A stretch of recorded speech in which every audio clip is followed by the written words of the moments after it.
Yes, For the judgment day of God. But happy Lord's Day because this day is going to be a day that is going to be set only for God. And so our theme for this week's sermon actually is not really related to our topic last night. It's quite a different thing because we are going to deal about the practice of prayer. So let's bow our heads and pray, please. Father in heaven, Lord, we thank you again for this privilege, Lord, of worship. Father, we thank you for your blessings, and we thank you, Lord, that you have been so faithful, Lord, for our lives, that is for this church. And Father in heaven, pray again that as we move on to the meditation of your word, we ask again, O Lord, the guidance of the Holy Spirit. Lord, we cannot depend on the past mercies because we are but finite, Lord, and we need the fresh mercies from you. And so, Father in heaven, we plead again that you will illumine our hearts. That again, Father, you will open the eyes of our understanding, Lord. And again, we feel the weight of your word, the practical relevance of your word, and that whatever we will hear, O God, will work deeply inside our soul. Father, please again use this sermon. And Father, pray that you will prepare our hearts to embrace your word in Jesus' name. Amen. Church, do not worry. I will not be preaching too long this time. Nabiyaan ko sa loro. Kinahan ko makaabot ang talan. This is 5 minutes before time. Okay na na. Ayos ko option actually ko. Nabiyaan ko sa loro. Kaban ka mo sa tabo? Directly to the car. Sure. Sila rin. So, pwede pa kayo karga po na sila. And, my wife and the sister of my wife is going back to this month also this month.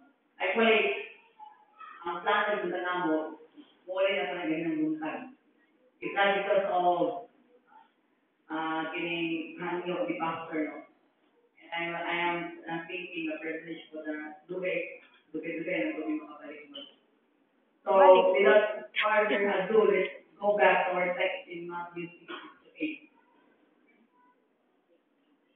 That you, when you pray, go into your inner room, close your door, and pray to your Father who is in secret. And your Father who sees what is done in secret will reward you. And when you are praying, do not use meaningless repetition as the Gentiles do, for they suppose that they will be heard for many words. Do not be like them, for your Father knows what you need before you ask Him. Now here Jesus does not instruct us to pray. We have to note very carefully that He does not instruct His disciples to pray. But rather in this context, Jesus assures that if you are a disciple of God, you will pray. Wala yung isubo ka na ito ng kampo. Kapag iyan ang i-assure na kung ikaw follower ni Christ, you will pray. But the question is this, how are you to pray? Saan na ito pag-ampo? So in the book of Romans chapter 8, we do not know what we pray. At nakabalo kung sa i-ampo.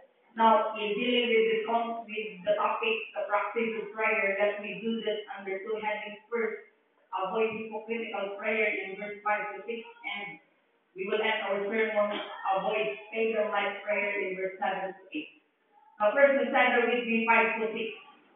Avoid hypocritical prayer. When you pray, try not to be like the hypocrites, for they love to stand and pray in the synagogues and the street corners so that they may be seen by men. Truly I say to you, they have their reward in full. Now, here in verse 5 to 6, is our Lord saying that we never to pray in public? You know, but Kristo, hindi po yung pinamang po ka sa public because when you do that, you are hypocrite. Of course not.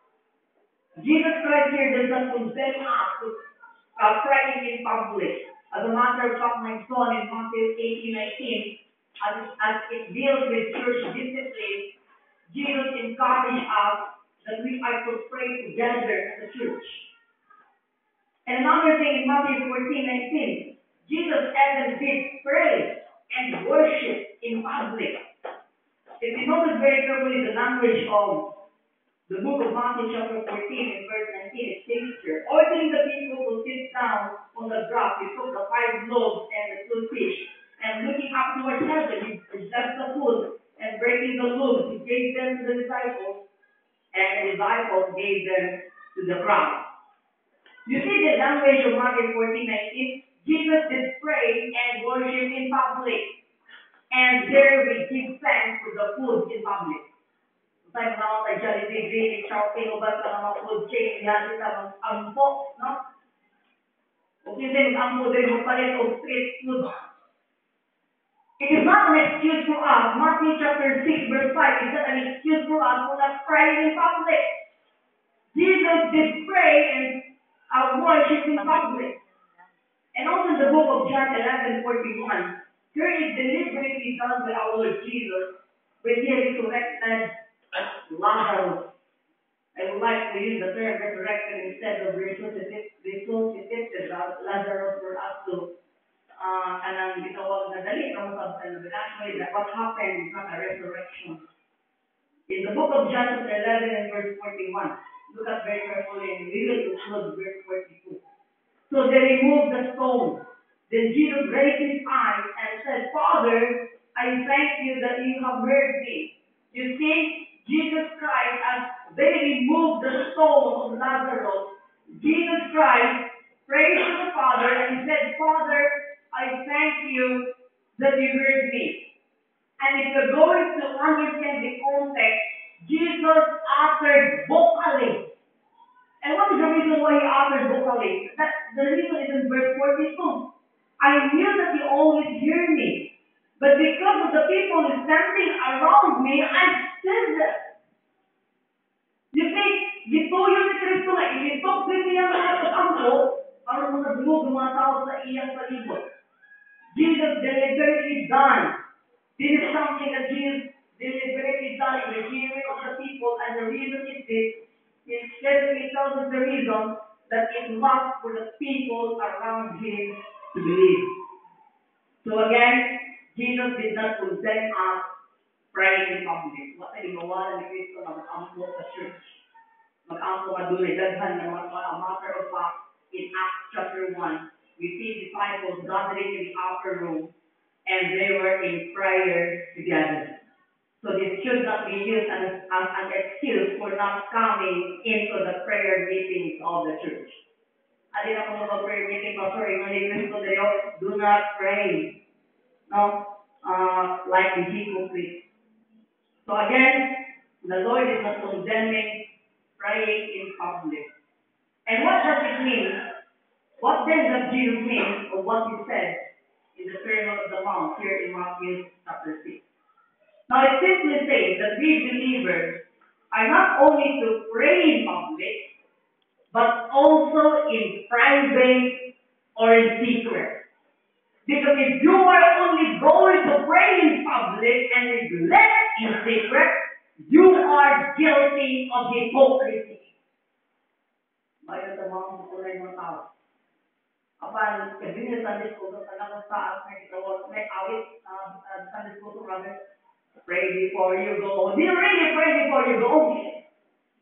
Good for them who pray before they go.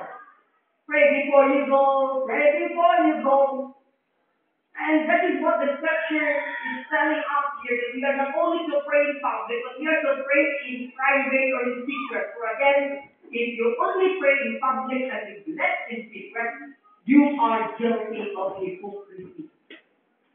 And you see, every hypocrite prays. This is not an hypocrite of pag-angkol, the fact that a person prays does not automatically mean that he is a disciple of God and that his prayers are right. Because even the prayers of the hypocrites are not right. So they automatically disciples niya may song. Boy, because if you notice the language of Matthew, these hypocrites, they love to pray in places where people can see them. In places of worship, in places of the sign of God, in the street corners. They love to position themselves where they can be most noticed as they pray. In fact, in our day, yan ang panahon ng song, the hypocrites love to pray using the megaphone and the microphone. And ano man ang song, so that people can notice them as they pray. And then those who are sleeping at the houses could hear them praying. No? May maglalo dyan ng mga pag-ampon, may baktas, taga, mag-ampon, alaw, because they love to position themselves where they can be most noticed. And that is according to the word of our Lord Jesus Christ. Hypocrisy, why? Because in private, they will hardly pray. Isang kaisundo, wala tayo din sa congregation. Natatang mga balay ko sa simana, huwag kita na lugar, ampo sa Ginoo. Iya sa trabaho, di ko trabaho, ito yung kapag-sendin, mga ito sa trabaho, di ko higda, wala galit pag-biyahat ng sa Ginoo. Galit pag-mata, wala pag-pasalamat sa Ginoo. And that is what the Bible says is hypocrisy. The prayers and the focus of their prayers are not really God's eyes. The focus of their prayers are not really God's ears, but man's eyes, man's ears.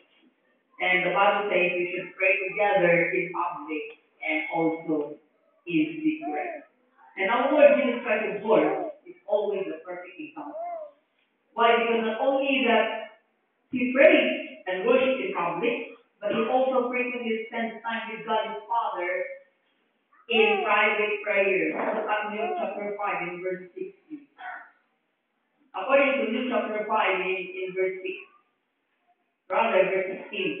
But Jesus Himself was often led away to the wilderness and pray. You see?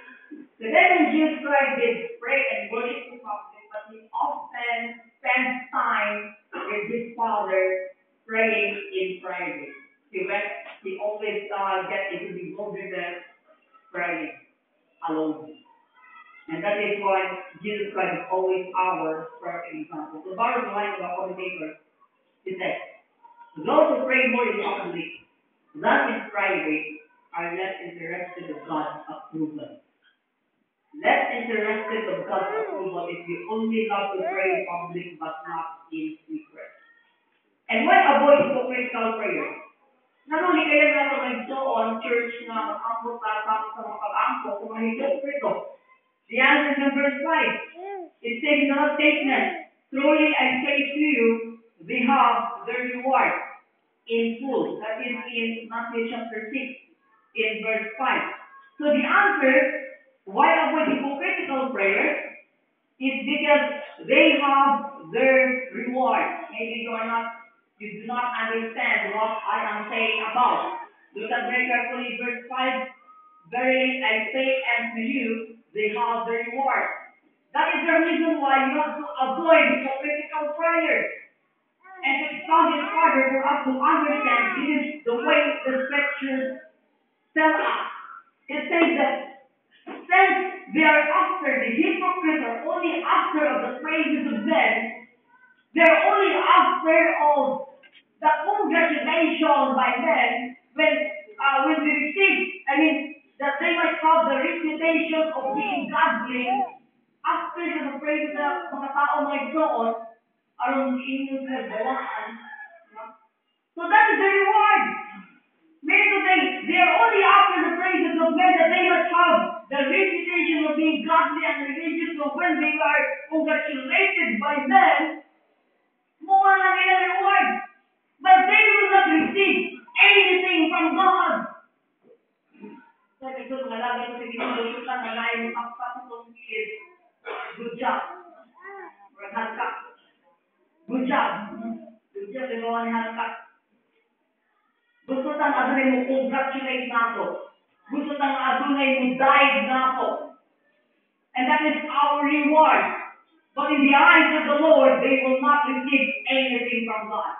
Let's look at verse 6 to those who have sincere and true prayers in verse 6. But you, when you pray, go into your inner room, close your door, and pray to your Father who is in secret, and your Father who sees what is done in the secret will reward you.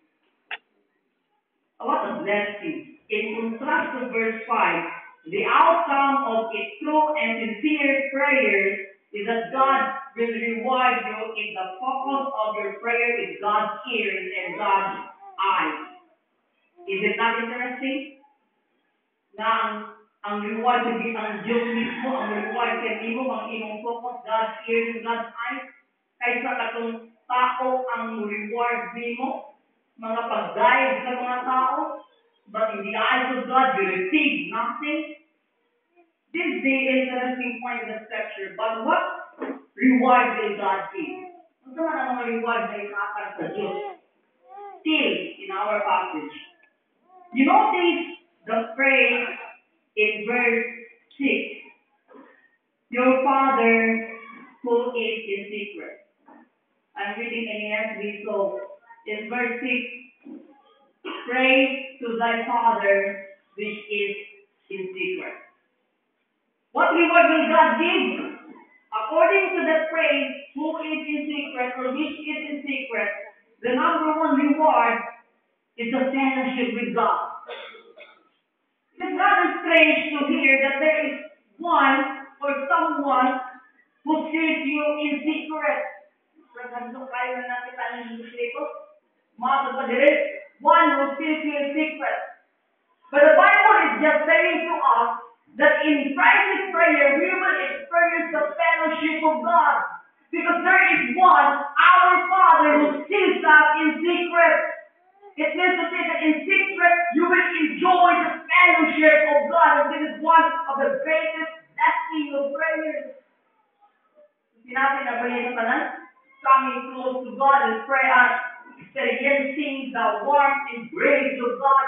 That is, in other words, you go into your room empty, you go into your room discouraged, depressed, dried out, flat.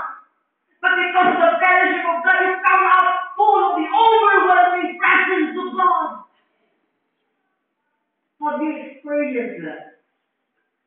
Wala pa may church, you've got to start praying in private. Inasundan niya sa temple sa private mission. That is one of the greatest blessings. Psalm 11, when Psalm David prayed in his room, he said, Lord, I am full of your awful words will be tested. That's the point of the discussion. And the other answer to the prayer, and the other reward that God will give us in secret prayer is that answer to our prayer. In James 5:16, the prayer of a righteous man avails much. In other words, it can accomplish much. We do not know how God exactly would answer our prayers. Because again, I remember one of a preacher that mentioned siya sa kasal na nag-ampo gami na nagdugay pa naman, dalawa sa lamang iyang mga amigo. And it took 10 years. Nangitabo, namatay na siya, wapayang siya kasi natin, saan kung ba siya yung ampo. But it took 10 years, nang iyak ang amigo niya yung ampo, nag-abig rin sa Ginoo and became one of the famous world evangelists in the name of Pastor Big Glory in Southern California. You see, we do not know how God exactly answers our prayers. And it will not immediately come. But the Bible says, it will certainly come. Because the prayer of a righteous man avails much. So having considered